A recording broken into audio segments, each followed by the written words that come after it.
हरे कृष्णा। कार्तिक कृष्ण पक्ष की त्रयोदशी तिथि के दिन धनतेरस का पर्व पूरी श्रद्धा और विश्वास के साथ मनाया जाता है। धनवंतरी के अलावा इस दिन देवी लक्ष्मी और धन के देवता कुबेर की भी पूजा करने की मान्यता है। इस दिन को मनाने के पीछे धनवंतरी के जन्म लेने की कथा के अलावा एक दूसरी कहानी भी प्रचलित है। कहा जाता है कि एक समय भगवान विष्णु मृत्युलोक में विचरण करने के लिए आ रहे थे। तब माता लक्ष्मी ने भी उनके साथ चलने का आग्रह किया। तब भगवान विष्णु ने कहा कि हे देवी, यदि आपको मेरे साथ चलना है तो आपको मेरी बात माननी पड़ेगी। तब देवी लक्ष्मी ने उनकी बात मान ली और भगवान विष्णु के साथ भूमंडल पर आ गई। कुछ देर बाद एक जगह पहुंचकर भगवान विष्णु ने देवी लक्ष्मी से कहा कि जब तक मैं ना आऊं आप यहीं रुको। मैं दक्षिण दिशा की ओर जा रहा हूं, आप उधर मत आना।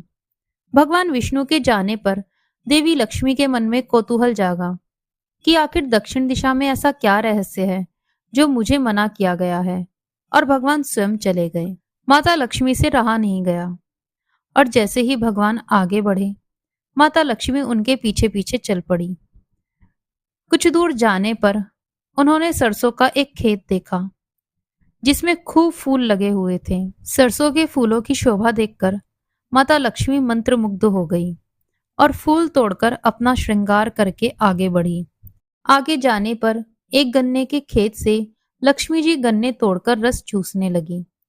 उसी क्षण भगवान विष्णु वहां आए और ये देखकर माता लक्ष्मी पर नाराज होकर उन्हें श्राप दे दिया कि मैंने आपको इधर आने से मना किया था, परंतु आप नहीं मानी और किसान की चोरी का अपराध कर बैठी। अब आप 12 वर्ष तक किसान की सेवा करोगी।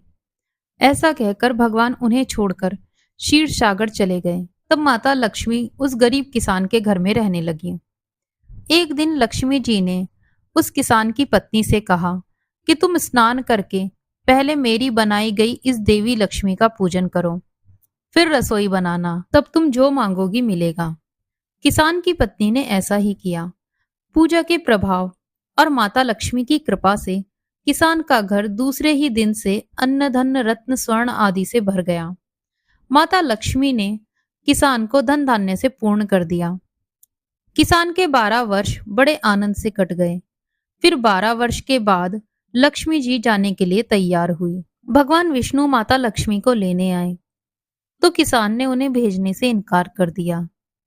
तब भगवान ने किसान से कहा कि इन्हें कौन जाने देता है, ये तो चंचला हैं, कहीं नहीं ठहरती, इनको बड़े बड़े नहीं रोक सके।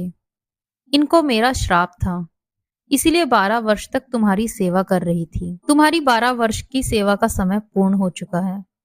किसान हठ पूर्वक बोला कि नहीं, अब मैं माता लक्ष्मी को जाने नहीं दूंगा।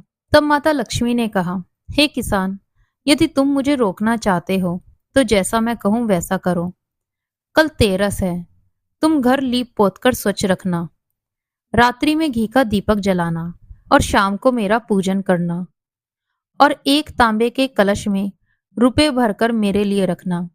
मैं उस कलश में निवास करूंगी, किंतु पूजा के समय मैं तुम्हें दिखाई नहीं दूंगी। इस दिन की पूजा से वर्ष भर मैं तुम्हारे घर से नहीं जाऊंगी। ये कहकर वह दीपकों के प्रकाश के साथ 10 दिशाओं में फैल गई। अगले दिन किसान ने लक्ष्मी जी के कथनानुसार पूजन किया। उसका घर धन धान्य से पूर्ण हो गया। इसी वजह से हर वर्ष तेरस के दिन माता लक्ष्मी का पूजन किया जाता है। तो ये थी धनतेरस की कथा। आपको ये कथा कैसी लगी हमें कमेंट बॉक्स में जरूर बताएं। वीडियो को परिवारजन और मित्रों के साथ शेयर करें। चैनल को सब्सक्राइब करें। जय माता लक्ष्मी की।